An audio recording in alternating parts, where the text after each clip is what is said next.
Okay, hi there. This is Phil Simborg with the USBGF, and today I'm very happy to have Matt Cohn-Geyer with me, the number 5 giant in the world according to the last giant voting, but we don't know next voting. He may not even be on the list because he hasn't played enough lately.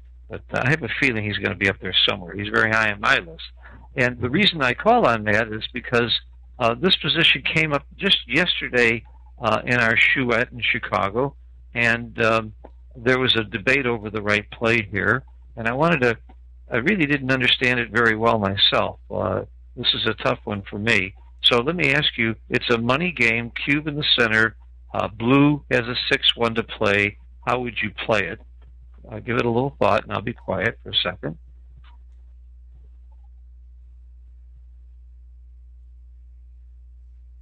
Okay, Matt, take it away. Do you want me to show the answer, or do you want to discuss it a little bit first? All right. Thanks for the introduction, Phil. Sure. I guess let's discuss it first. Okay. So the first thing you should think about is what's your game plan, and it seems like it's pretty clear that you're trying to make a prime, right? You're not going to blitz him off, the ace point. He doesn't really have that many blots lying around the board, and he doesn't really have that many threats. He's got 2 builders to make the 5 or 4, but it's not like he's threatening to make a 6 prime. Why would you rule out a racing game if you're up 14 pips in the race after the roll? Well, racing is nice too. It's just it's kind of hard to get to that point from right here. You're starting to get blocked in, and also you've made the 7, you've made the 3, so you have the beginnings of a really strong prime, right? If you can just make the 5 or make the 4, you're like 1 roll away from making a really good position. Certainly if you rolled 4-2, 3-2, double 2s, double A's, 3-1, all those rolls will put you in a very strong game. But it should be clear that the 6 is 13-7, right? We're not going to hit him loose on the A's and break our priming structure. Yeah, everybody agreed with that part of it. So yeah. Let's see what that looks like. Okay. And now you really have 2 different aces that you can play. You can either split or you can play 6-5. Well, 7-6 you rule out immediately because it's just a horrible state. Right.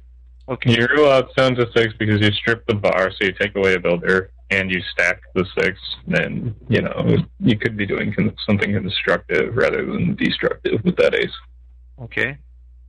So a lot of people they don't even consider slotting into a double shot. They'll slot into a single shot, but not a double shot. And the problem is really you want to figure out what you're trying to do and where your checkers are trying to go. So let's compare slotting versus splitting. I mean, first of all, you don't want to get hit. You don't really want to, get set back in the race. But it doesn't hurt you to a tremendous degree. If you get hit, you just come in, you probably anchor out, maybe you hit back. It's not as bad as, say, if red makes the 5 point, and now you're struggling to, you might get counterprime. Mm-hmm. And you don't get hit every time. You get missed 16 times. Of course. And the 1 is duplicated. The 1 is duplicated too. Yeah, the 1 is somewhat duplicated. The 1 is duplicated, and when you get missed, you're in much better shape with this play. If you make the 5, then now he's kind of stuck behind a growing prime, and you're 1 roll away from making a really strong 5 prime when you make the 4 point. If you split, it you still give the ace. Obviously, you don't want to. You're happy that when he rolls at 4, because you don't get hit on the 4. But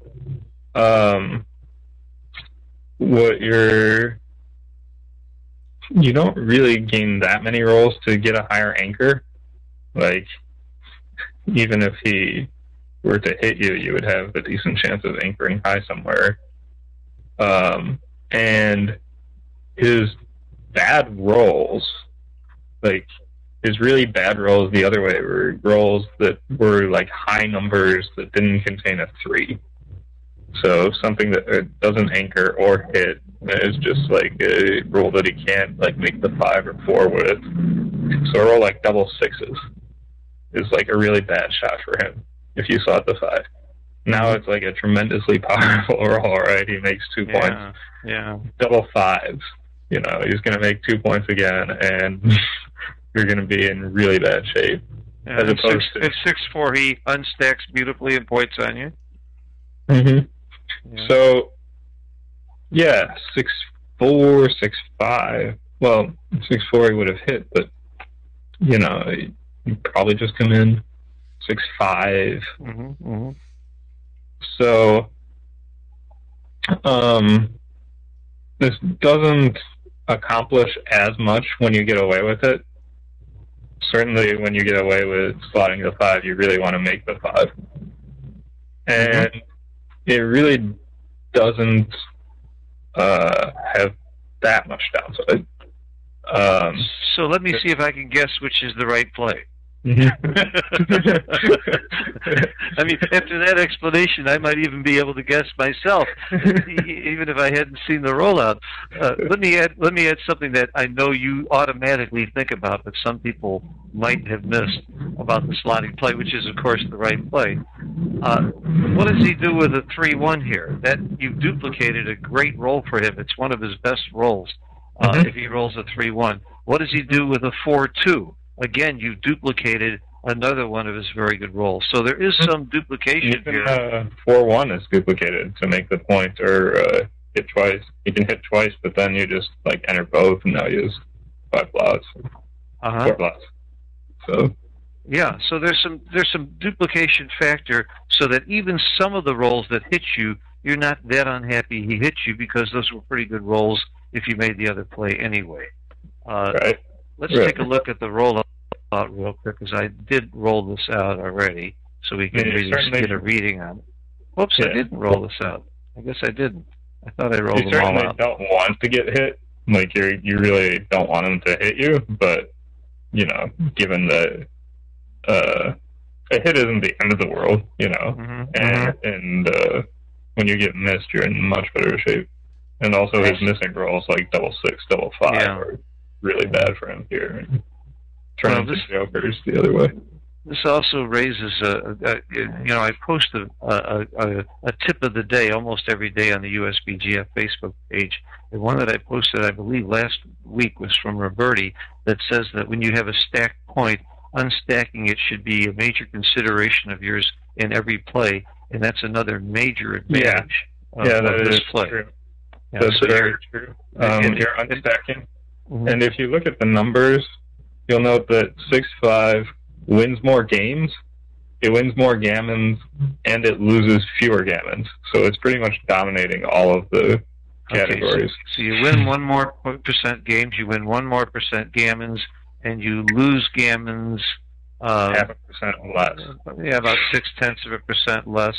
And all those seem very small, but they add up to a 5% error, which is not a small error. Yeah. And when you add them all up, it's quite a bit. But positionally, it's just a prettier game to get rid of this. And I think what you said, and of course what happened in the Chouette is the split was made, and one of the better players immediately pointed out that he, in a very nice way, he said that he would bet anything you want. that the other play is right. I mean, we have a very nice dialogue in our Chouette that uses words that I can't use on the video, along with an immediate challenge to, are you crazy or what? Are you nuts? And how much would you like to bet?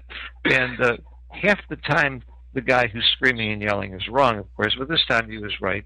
So I took a picture of this. We took 41 pictures from the Chouette yesterday, and I've narrowed it down to 8 that I think are really, really interesting. And I thought this is one of them because it's a great lesson. Anything else to add about this particular play, Matt? No, don't think so. I think you covered it very well. Thank you very much for agreeing to help me with some of these from time to time. And I will. You'll be hearing more from Matt Cohn-Geyer in other positions later. Thanks for watching, everybody. Bye-bye.